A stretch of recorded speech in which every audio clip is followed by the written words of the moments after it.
നിങ്ങൾ അറിഞ്ഞോ തിരൂര് സീമാട്ടി വന്നത്? അപ്പോൾ നമ്മൾ ഇന്ന് അവിടുത്തെ വിശേഷമായിട്ടാട്ടോ ഇന്ന് നിങ്ങൾക്ക് മുന്നിൽ വന്നിട്ടുള്ളത്. അപ്പോൾ നിങ്ങൾ വീഡിയോ സ്കിപ്പ് ചെയ്യാതെ ഫുൾ ആയിട്ട് തന്നെ വാച്ച് ചെയ്യുക. ഫസ്റ്റ് ടൈം ആയിട്ട് കാണുന്നവരുണ്ടെങ്കിൽ നമ്മുടെ ചാനൽ പ്ലീസ് സബ്സ്ക്രൈബ് ചെയ്യുക. അതിന്റെ തൊട്ടടുത്തുള്ള ബെല്ലൈക്കണിൽ ഓൺ കൊടുക്കുക. വീഡിയോ ഇഷ്ടമാവുന്നുണ്ടെങ്കിൽ ലൈക്ക് ബട്ടണിൽ ലൈക്കും കൊടുത്തു തരിക കേട്ടോ. ഫസ്റ്റ് ഇതിന് ഫ്ലോർ തന്നെ നമ്മളെ കിഡ്സ് ഐറ്റംസ് ആണ് കേട്ടോ. അല്ലെ കുഞ്ഞുടുപ്പുകളും അതുപോലെ തന്നെ മോഡസ്റ്റ് വെയർ ആയിട്ടുള്ള ഐറ്റംസും എല്ലാം വന്ന് കൊടുത്തിട്ടുണ്ട്. അല്ല അടിപൊളി കളക്ഷൻസ് ആണ് കേട്ടോ. നമ്മൾ ഇനാഗുറേഷൻ കഴിഞ്ഞ തൊട്ട് മുമ്പായിട്ടോ അവിടെ എത്തിയിട്ടുണ്ടായിരുന്നത്. അപ്പോൾ അടിപൊളി കളക്ഷൻസ് ആണ്. ലൊക്കേഷൻ വരുന്നത് എവിടെയെന്ന് അറിയോ? ചെമ്പ്രവട്ടം റോട്ടിൽ തിരൂർ പഞ്ചമിയാണ് കേട്ടോ സ്റ്റോപ്പ് വരുന്നത്. നമ്മുടെ സുഡിയോന്റെ നേരെ അടുത്തായിട്ടാണ് വരുന്നത്.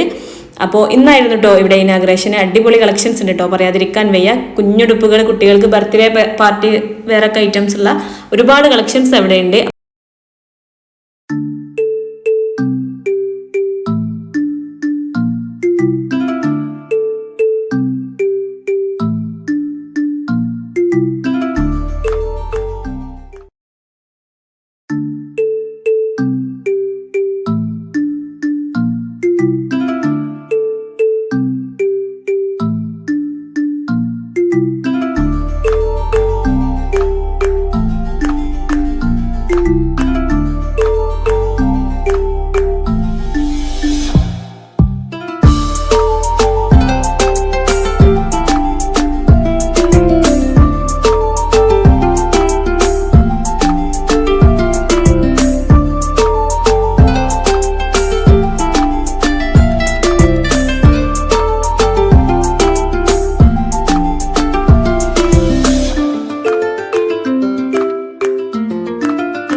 നെക്സ്റ്റ് നമ്മൾ ഷൂട്ട് ചെയ്തിട്ടുണ്ടായിരുന്നത് വെച്ചിട്ടുണ്ടെങ്കിൽ നമുക്ക് എല്ലാവർക്കും പ്രിയപ്പെട്ടുള്ള ആ ഏരിയയിലോട്ടാണ് കേട്ടോ. നമുക്ക് എല്ലാവർക്കും പറ്റിയിട്ടുള്ള അടിപൊളി ചുരിദാർ, അതുപോലെ മോഡസ്റ്റ് ആയിട്ടുള്ള ഐറ്റംസും എല്ലാം അവിടെ വന്നിട്ടുണ്ട്. അപ്പോൾ ഈ ചുരിദാറൊക്കെ വരുന്നത് അടിപൊളി കളക്ഷൻസ് വന്നിട്ടുണ്ട് കേട്ടോ. ഒരുപാട് ഐറ്റംസ് കളറിൽ വന്നിട്ടുണ്ട്, ഡിഫറെൻറ്റ് കളേഴ്സിൽ വന്നിട്ടുണ്ട്. ഓണത്തിന് പറ്റിയിട്ടുള്ള അടിപൊളി ചുരിദാർ വന്നിട്ടുണ്ടായിരുന്നു കേട്ടോ. പിന്നെ കഫ്താൻ ടോപ്പ്, മോഡസ്റ്റ് ആയിട്ടുള്ള എല്ലാ ഐറ്റംസും അവിടെ അവൈലബിൾ ആയിട്ടുണ്ട് കേട്ടോ. അപ്പോൾ അതെല്ലാം നമ്മളിവിടെ കൊടുത്തിട്ടുണ്ട്. ഇതൊക്കെ അടിപൊളി കളക്ഷൻസ് ആണ് കേട്ടോ. ഇതൊക്കെ പാർട്ടി വെയർ ടച്ച് ആയിട്ടാണ് വരുന്നത്. പിന്നെ അതുപോലെ ബ്ലൗസ് അവിടെ റെഡിമെയ്ഡ് വരുന്നുണ്ട് കേട്ടോ. ഓണത്തിനെ പറ്റിയിട്ടുള്ള അടിപൊളി കളക്ഷൻസ് എല്ലാം അവിടെ ഉണ്ട്.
ജെൻസിന്റെയും അടിപൊളി കളക്ഷൻസ് ഇവരിവിടെ ഒരുക്കിയിട്ടുണ്ട് കേട്ടോ. ഷർട്ടായിട്ടും ടീഷർട്ടായിട്ടും പാന്റ് എല്ലാവിധ ഐറ്റംസും ഇവിടെ കൊടുത്തിട്ടുണ്ട്. അടിപൊളി കളക്ഷൻസ് ആണ് കേട്ടോ. അപ്പോൾ നിങ്ങൾ ലൊക്കേഷൻ മറക്കണ്ട. അപ്പോൾ എല്ലാവരും ഇവിടെ ഒന്ന് വിസിറ്റ് ചെയ്തോളൂ കേട്ടോ.